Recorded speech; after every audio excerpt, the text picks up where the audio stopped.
So good evening to all of you. और हमने last class में डिस्कस किया था, we had the discussion about the historical background. We started with the 1600 when English और East India Company landed in Indian land. Okay, polity, जिसमें हमने बताया था कि 1600 से 1772 तक उन्होंने क्या कारनामे किए and what type of opportunity they got and finally it changed their intention. Instead of doing the trade, they finally established or acquired the political power or acquired the administrative authority or power. ठीक है, तो finally 1600 to 1772 के बाद east India company का control जो है British parliament ने लिया, बट नॉट फुल्ली। ठीक है, तो अभी these are the factual information. So अगर आप चाहें तो आप लक्ष्मीकांत से भी पढ़ सकते हैं, जहाँ की काफ़ी सफिशिएंट इंफॉर्मेशन दिया हुआ है। We can say the enough information is provided in the Laxmikanth. So there is no need to do the research in the name of historical background. ठीक है, फिर भी मैं यहाँ पे आपको थोड़ा सा ब्रीफ करने की कोशिश करता हूँ कि 1773 और कहते हैं क्या कि the company rule.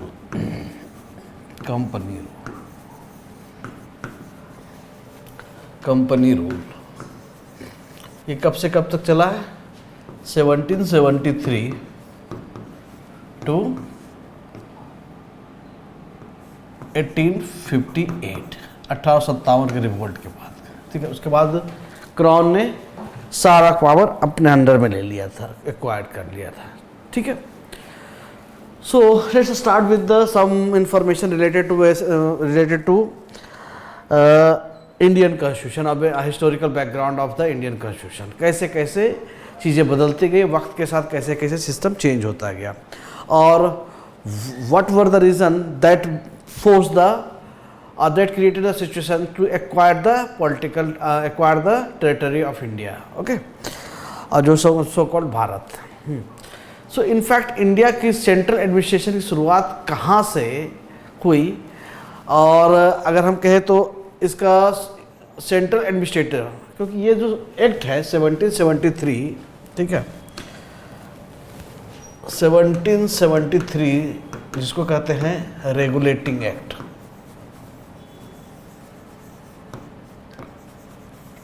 Act okay, और सो अगर कहा जाए तो इंडिया की सेंट्रल एडमिनिस्ट्रेशन की शुरुआत कहाँ से हुई, तो इसका जवाब है रेगुलेटिंग एक्ट ऑफ 1773।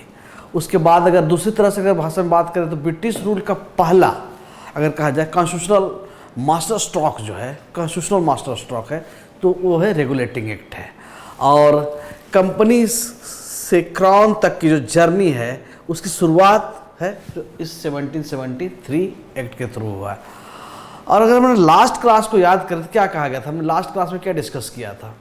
हमने अगर लास्ट क्लास में कहा था क्या कि ब्रिटिशर्स 1600 में आए थे, in fact in the name of East India company that was established on 31 December 1600। Okay, and it's purpose was not to acquire the territory, there was no intention to acquire the territory or gain the political or administrative power, but instead of that its main purpose or objective was to do the trade in the name of spices or textile, whatever you can say। ठीक है ना, लेकिन वक्त के साथ उनको opportunity मिली, और but क्या slowly it became the political और मिलिट्री पावर, है ना।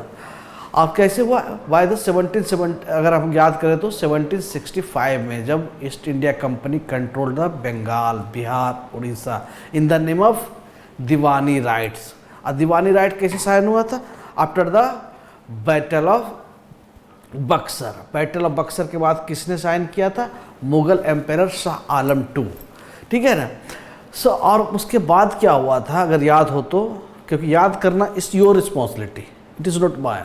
Okay, so we are here to just dictate, just provide the information, just try to help you or facilitate you, and it's your duty to remember the things, and to remember the thing or consolidate the information. It is a better thing to revise the information again and again, or these are the factual information.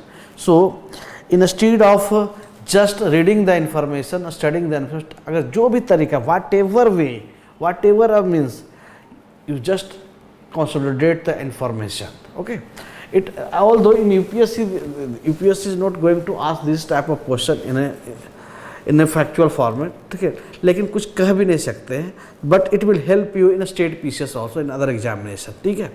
लेकिन और second thing कि आपको याद रखना बहुत ज़रूरी है कि ऐसा, क्योंकि it will create the chronology and आपके माइंड में एक कंसेप्चुअल क्लैरिटी होगी कि कैसे कैसे कैसे ब्रिटिशर्स किस इंटेंशन से आए थे, किस पर्पस ऑब्जेक्टिव से, और what type of opportunity they grabbed, okay, कैसे कैसे मिला और किस तरह से उन्होंने एनकैश किया.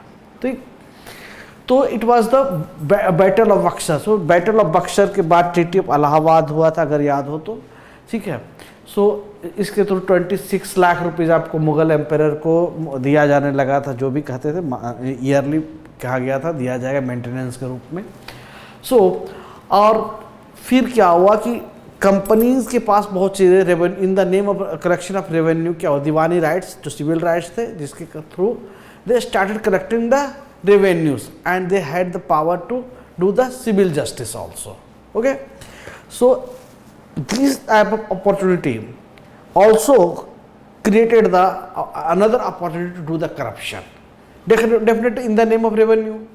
तो यही है ना कि उनके पास इतने पैसे आ गए, तो जो कहा नहीं, कहावत है कि मछली पानी में हो, फिश अगर पानी में हो और वो कहे कि हमने पानी पिया नहीं, तो इट्स वेरी डिफिकल्ट टू से, ठीक है ना. तो सेम थिंग यहाँ है कि जो इनके पास खुद रेवेन्यू कलेक्शन करने के राइट्स मिल गए, तो they got the opportunity to do the corruption in to suck the money in a different way, ठीक है. तो फाइनली क्या हुआ, तो इस that resulted into corruption, finance. उसके बाद बंगाल फेमीन है एंड कार्नेटिक वार है, बहुत सारे factors that resulted into the financial crisis, जो कि फाइनेंशियल क्राइसिस को जो है, ये एक मैसेज ब्रिटिश पार्लियामेंट तक गया. अगर ये हमने लास्ट टाइम डिस्कस कर दिया था. और फाइनली ब्रिटिश पार्लियामेंट ने क्या डिसाइड किया कि टू गेट द कंट्रोल और need to do the control on East India Company, ठीक है. So definitely to do the needs to be controlled. So that resulted into the act जिसको कहते हैं act of 1773, which is known as the regulating act of 1773, ठीक है. अगर हम दूसरे भाषा में कहें, it is the India's first written constitution, ठीक है, फर्स्ट रिटेन कॉन्स्टिट्यूशन, ठीक है ना. अगर हम इसको सेकेंड फैक्टर के, ऐसे जरूरत नहीं लिखने की, लेकिन फर्स्ट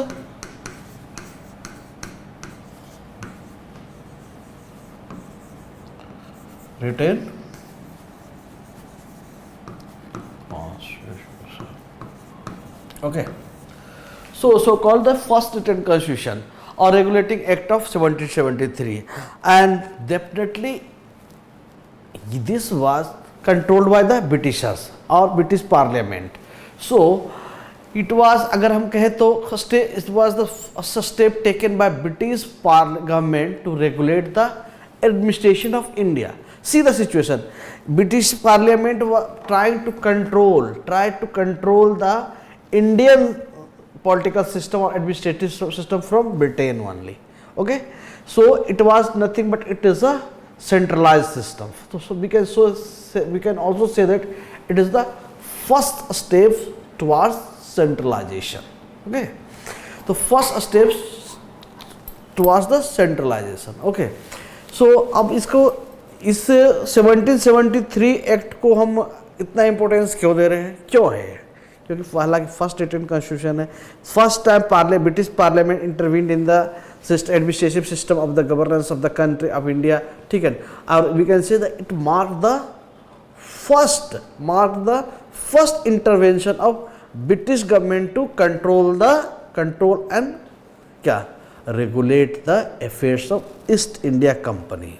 क्योंकि ईस्ट इंडिया कंपनी तो कंट्रोल कर रही थी, ईस्ट इंडिया सब कुछ कर रही थी यहाँ पे। तो it was the first step to regulate the affairs of the East India Company, और we can say that for the first time it recognise the political and administrative function of the East India Company. क्योंकि इसने clearly कहा कि भैया तुमको क्या करना है, नहीं करना है, क्या फंक्शन देना है, नहीं देना है, किस तरह से एडमिनिस्ट्रेटिव सिस्टम को रन करना है, नहीं करना है। If you are guiding someone by means of parliamentary system, so definitely it is nothing but it is giving the recognition also. Suppose if you are giving the कि जाओ तुम कुछ सामान खरीद कर लो या कुछ काम करो, तो if you are started doing the communication and providing the giving the order by means of something, so it is definitely you are authorizing, ठीक है, unless and until आपने कोई वर्क ऑर्डर दिया नहीं हो। अगर आपने वर्क दिया है और आप उसको गाइड कर रहे हो तो आप उसके सिस्टम को रिकॉग्नाइज कर रहे हो, कि उसकी आइडेंटिटी को रिकॉग्नाइज कर रहे हो। Same thing happened that time कि ब्रिटिशर्स ने first time East India Company के एडमिनिस्ट्रेटिव और पॉलिटिकल फंक्शंस को रिकॉग्नाइज किया। ओके, दैट रिजल्टेड इनटू, अगर कह सकते हैं कि let the foundation of the central administration in India. क्यों? क्योंकि फर्स्ट टाइम अगर कह दो central administrative system in India. Okay, ठीक। So definitely this led the foundation of the first of a central administration in India, or we can say paving the way for a more organized system of governance, ठीक है। क्योंकि पहले तो हैपेजाइड manner में चल रहा था। Now took the charge, British parliament took the charge for the to guide the East India Company, ठीक है ना। तो it was paying the way for more organise system of governance of the country. So what is the, उसके क्या result हुए, कैसे हुआ, क्यों हुआ? तो अगर आप लक्ष्मीकांत को भी देखें, मैं लक्ष्मीकांत को इसलिए मेंशन कर रहा हूँ कि most of the students are studying the Laxmikanth, और सबके पास लक्ष्मीकांत है। और I think Laxmikanth is a good book, and आज नहीं, आप आई थिंक ये मुझे 2003-04 से अब तक तो किसी ने इसको बाहर का रास्ता नहीं दिखा पाया, और it's a good book. So in शीड of किसी और बुक पे शिफ्ट होने से पहले इसको एक बार ज़रूर पढ़ने की कोशिश करें, ठीक है। सो इसमें क्या हुआ, सेकेंड थिंग कि क्या क्या चेंजेज आए। अब इसमें क्या, गवर्नर जनरल जो है, governor of Bengal became the governor general of Bengal, ठीक है।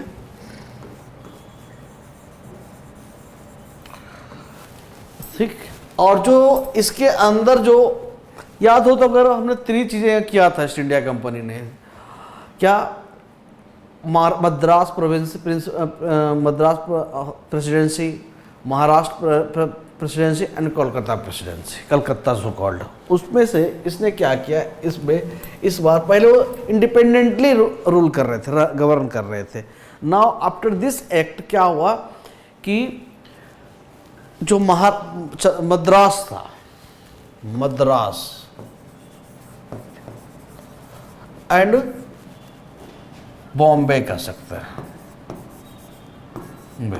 प्रेसिडेंसी को इसका सबऑर्डिनेट बना दिया गया बंगाल का, ठीक। एंड सेकेंड थिंग क्या हुआ, एक एग्जीक्यूटिव काउंसिल क्रिएट किया गया। एग्जीक्यूटिव काउंसिल में कितने थे, 4 members. Executive council created,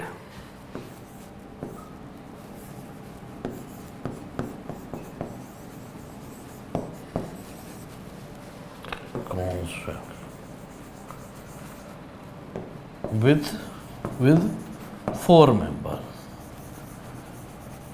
to assist the governor general. किसको? Governor general. और who was the first governor general? और Warren Hasting became the first governor general of Bengal. Warren Hasting. Okay.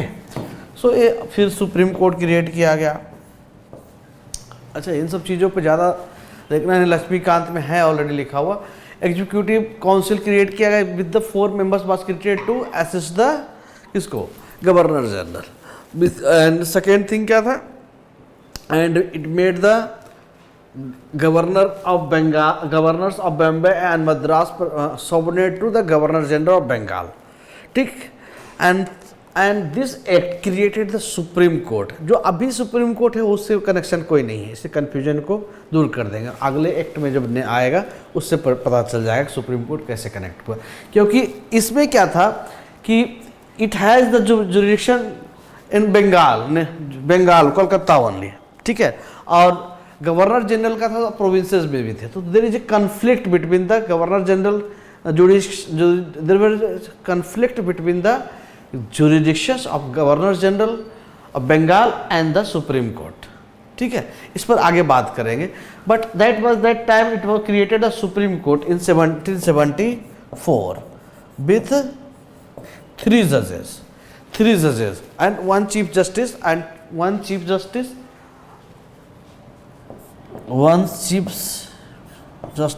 plus 3 judges. Okay. So ये चीज़ें नई आई थी 1773 act, regulating act of 1773 के through.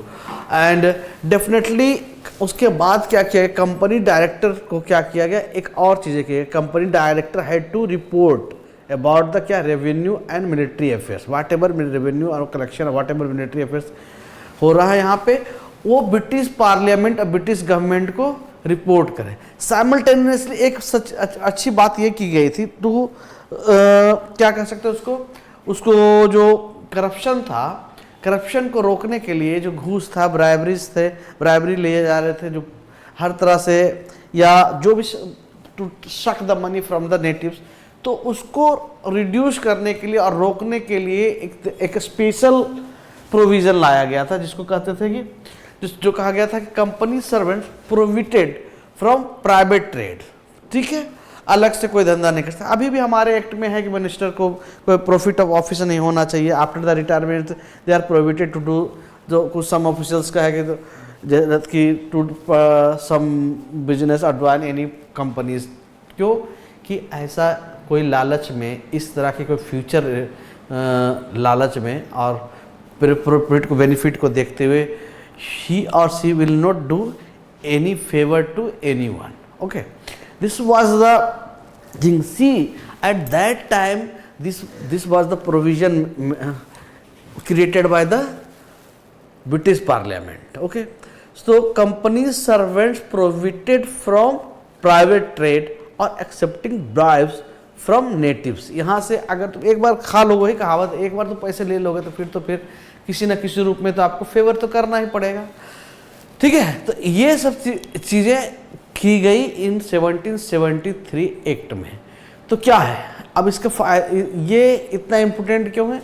क्योंकि ये फर्स्ट टाइम जो था इसने ब्रिटिश पार्लियामेंट जो था इसने ईस्ट इंडिया कंपनी को का कंट्रोल किया, controlled by the first time. ठीक है ना. एंड सेकेंड क्या, फर्स्ट टाइम सेंट्रल अथॉरिटी जो थी, ठीक है, central authority over all provinces created किया गया. सेंट्रलाइज सिस्टम हुआ और सुप्रीम कोर्ट किया गया. And it led the foundation for the parliamentary control of India. ठीक है, ये इसके इम्पोर्टेंस है. ठीक, इतना लंबा नहीं जाना है, 4 लाइन लिखा हुआ है, इसको रट देना है 5 लाइन में. ठीक, लेकिन अगर कहीं पे डाउट है कि क्या हुआ, जैसे सुप्रीम कोर्ट को अब कुछ लोग अभी वाले सुप्रीम कोर्ट से कनेक्ट करने को करते हैं, तो ऐसा नहीं है. ठीक है, अब इसकी लिमिटेशन क्या था? क्योंकि इसमें तो कंट्रोल किया गया लेकिन फुल्ली पावर को, कंपनीज के पूरे पावर को नहीं लिया गया है. इसीलिए इसको अगर आप हिस्ट्री पढ़ते हो तो कहते हैं क्राउन का रूल आ गया. कब? 1858 में. तो क्योंकि after the revolt of 1857 crown assumes all the powers, ठीक है ना। तो this act did not take away companies power fully completely नहीं लिया। सेकेंड थिंग क्या, पार्लियामेंट ओनली सुपरवाइज्ड, क्योंकि वहाँ से अच्छा ये लंबा सुपरविजन लॉन्ग रूट से चल रहा है सुपरविजन। सो जहाँ पे इतना डिस्टेंस सुपरविजन है तो माइनर सुपरविजन हो रहा है, मेजर सुपरविजन नहीं है, माइक्रो लेवल पर सुपरविजन नहीं हो रहा है, ठीक है। So there is a lot of still there is a lot of space for the corruption and crime, whatever you can say. Second thing क्या था, लिमिटेशन में कि कंपनीज स्टिल रन इंडिया, ठीक है। तो और दूसरा क्या, गवर्नर जनरल, ठीक है, governor general's council could outvote him, ठीक है, ठीक, दैट इज अगर हम कहें तो इसको वीक लीडरशिप कहते हैं। और एक बात और मैंने जो बोला आपको, गवर्नर जनरल का जो जुरिडिक्शन था और सुप्रीम कोर्ट का जो जुरिडिक्शन था वो क्लियरली डिफाइंड नहीं था, तो बहुत जगह पे क्या हो रहा था कि कन्फ्लिक्ट हो रहे थे। इसके लिए नेक्स्ट एक्ट आया भी है, एक्ट ऑफ सेटलमेंट, ठीक है। वो आपको तो डेप्थ में जाना, उसको पे हम डिस्कशन करेंगे, लेकिन ये जो है एक्ट है वो लक्ष्मीकांत में I think not mentioned in the Laxmikanth about the act of settlement, so we will discuss here in the about the amendment act है 1781।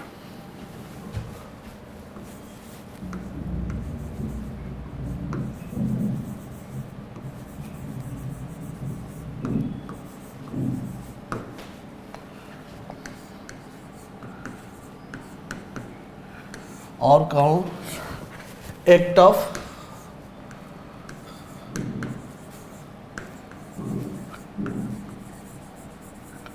Settlement, okay.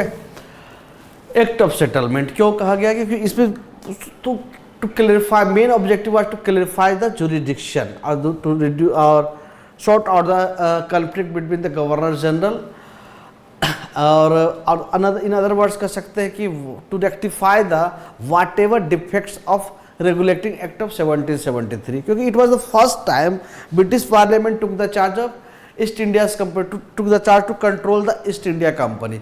So at that time कुछ ना कुछ फर्स्ट टाइम में कोई भी काम करते तो कुछ मिस्टेक्स रह जाते हैं, गलतियां रह सकती हैं, तो to rectify that fault, that defects of the regulating act of 1773, specially the conflicts between the governor general and the supreme Court. इसके लिए आया आपका कौन सा, आया आपका अमेंडमेंट एक्ट ऑफ 1781, और we can say that we can also call the act of settlement. तो what is the main provision of this, क्या क्या प्रोविजंस आए थे इसमें, तो डेफिनेटली इट एग्जेम्प्टेड, क्या किया, the governor general and the council from the supreme court jurisdiction for official act, पहला बात किया गया, ठीक है ना। और ये क्या किया, रेवेन्यू मैटर्स जो था सुप्रीम कोर्ट का, it excluded revenue matters from supreme court jurisdiction. Supreme court के कोई अब रेवेन्यू से रिलेटेड कोई भी काम के जो कन्फ्लिक्ट होते थे उसको उसने एक्सक्लूड कर दिया। So final authority related to revenue came under in the hand of the governor general, और कह सकते हैं गवर्नर जनरल काउंसिल्स। काउंसिल्स का काम था to assist the governor general. Who was the governor general first time, so Warren Hasting, Warren Hasting was the first governor general of Bengal, ठीक है। और तो ये सबसे ये रिवीजन के लिए फ़ायदा, जो बोल रहे हैं उसको थोड़ा थोड़ा आप आराम से 2-3 बार सुन लेंगे तो आपको याद हो जाएगा, ठीक है। सेकेंड थिंग, सुप्रीम कोर्ट अब क्या हुआ कि इसने क्लियरिफाई कर दिया कि भैया गवर्नर जनरल का क्या जुरिडिक्शन है, तो गवर्नर जनरल का जुरिडिक्शन जो है और सुप्रीम कोर्ट का क्या है, तो सुप्रीम कोर्ट के जुरिडिक्शन को एक्सक्लूड कर दिया रेवेन्यू पार्ट्स, ठीक है, कि आप भाई दूरी रहो, आपको पैसे से कोई मतलब नहीं, आप न्याय करते रहो, ठीक है। Second thing, Supreme Court to have the jurisdiction over, क्या क्या कलकत्ता में क्या, Supreme Court to have jurisdiction over all inhabitants of Calcutta, ये मैंने पहले ही बताया कलकत्ता के अंदर ही जो रहते हैं। So definitely court required to administer personal law of defendants, defendants कौन, पर्सनल लॉ का, चाहे Hindu law for Hindus, Mohammedan law for Muslims, ठीक है। वो उस समय 2 तरह के चल रहे थे, मोहम्मदन लॉ अलग चल रहे थे, ठीक है, और हिंदू लॉ अलग चल रहे थे, अभी भी है, चीज़ों को चल रहा, ठीक है। सेकेंड थिंग क्या था, कि अपील जो था, अपील से अगर कोई नीचे के कोर्ट्स का होता, अपील अगर हो तो अपील्स फ्रॉम प्रोविंशियल कोर्ट कहाँ लाइज करता था? गवर्नर जनरल काउंसिल में, नॉट इन सुप्रीम कोर्ट।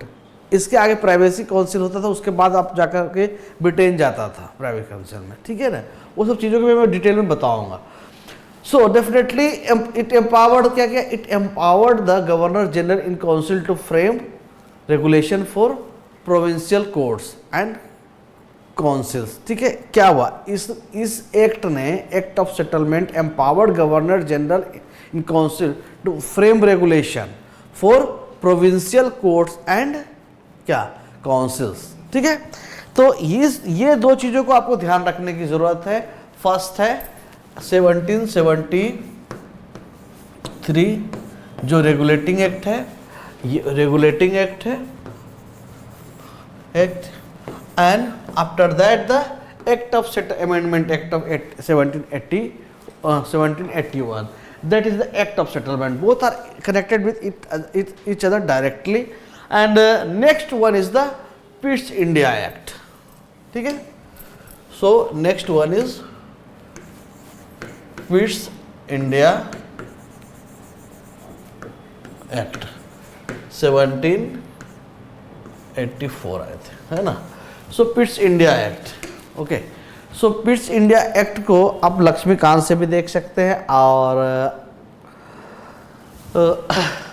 आप डायरेक्टली रट लो, और अगर आप चाहते हैं तो will cover in step by step manner. So it is also very important thing, इसके बाद आ जाएगा, ठीक है।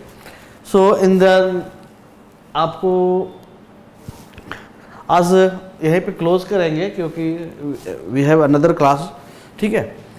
सो Pitt's India Act को will cover tomorrow with and will try to cover all the acts till the 1858, okay. तब तक के लिए आप इसको रिवाइज करें, और अगर 2-3 बार 4 बार एक दिन में अगर आप सोच कर पढ़ेंगे, समझेंगे, तो एक बार के बाद हमेशा याद रहेगा। थोड़ा सा कंपैरिजन करना है, इस एक्ट में कैसा हुआ, फिर सेकेंड एक्ट में क्यों हुआ।